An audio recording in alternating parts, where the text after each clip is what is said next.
So what's that process like? I mean, for those people that aren't familiar with like the whole prepping for because you do figure, is that correct? That's figure. Yeah. So there's what's that just look like? Briefly, like the categories. So bikini is like probably what a lot of people think of at this point, which is strange because bikini is like one of the newest categories, but it's probably what a lot of people think of because a lot of girls on Instagram, when they're posting, they're bikini girls. So bikini is like the least amount of muscle. And then you have wellness, which is like bikini upper body, but like thick as fuck, legs you got a and big butt. old booty. That's what it is. Big old booty. So wellness is unique because symmetry is big in bodybuilding, but in wellness, they literally want you to be like literally not symmetrical. Like your lower body should be substantially larger than your upper body. So that's like bikini wellness. And then figure is the class I compete in. So a lot of like women that have like done sports or have like good muscle density, like sometimes figure is a good spot because I just have muscle from like doing stuff over time. That's kind of where I landed. But you still wear heels, which is what it is.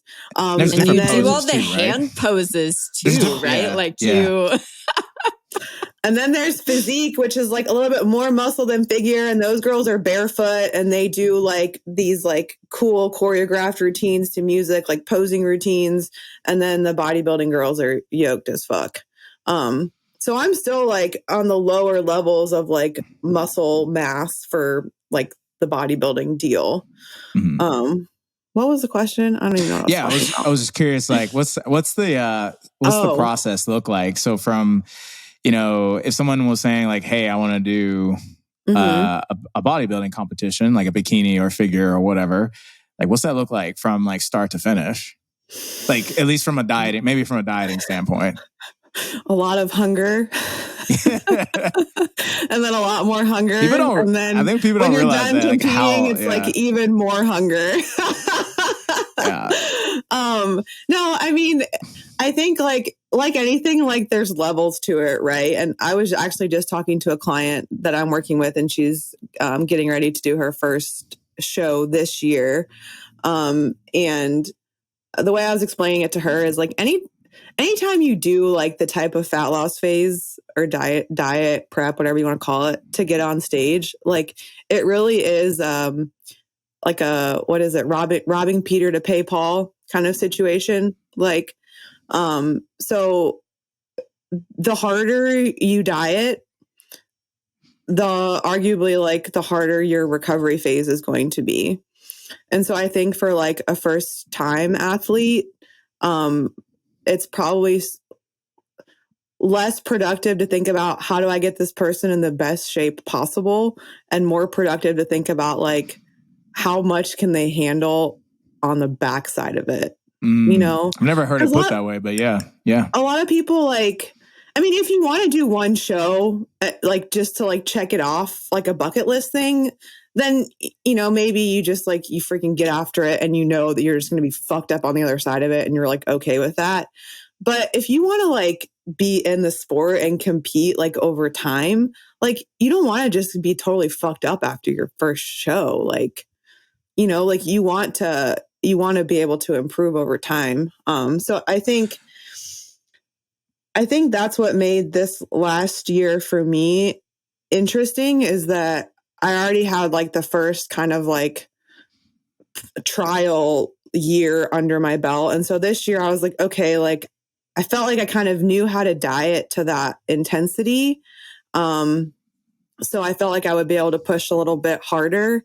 And I mean, according to the DEXA, we did push harder. We got like 2% leaner. I mean, visually, I definitely looked leaner. I feel like we dug harder this year.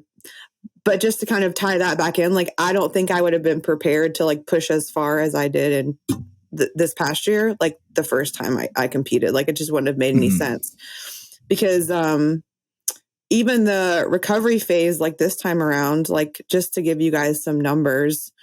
So I dieted into the show on like 1,500 calories for the last few weeks. And then pretty much immediately after the show, we bumped me back up to like 2,800. And then was that your maintenance or was that just close-ish? Yeah. I think maybe we did a week at like 26, or I had like a week where I didn't track or whatever. And then we just like bumped right back up. And then I gained, I think at like, I just looked at my numbers. I think I was gaining at like a rate of 1.6 pounds a week for the month after the show, which was probably pretty appropriate for where I happened to land. And a lot of this stuff is maybe not helpful to talk about like absolute numbers, because it's more probably helpful to think about like percentage of body weight. Cause like, you know, if you're a larger human, like you're just going to swing around more. But for me as a 150-ish pound person, like, I feel like that rate of gain, you know, if I gained 1.5 pounds a week, 6 pounds in a month, like that's probably pretty reasonable.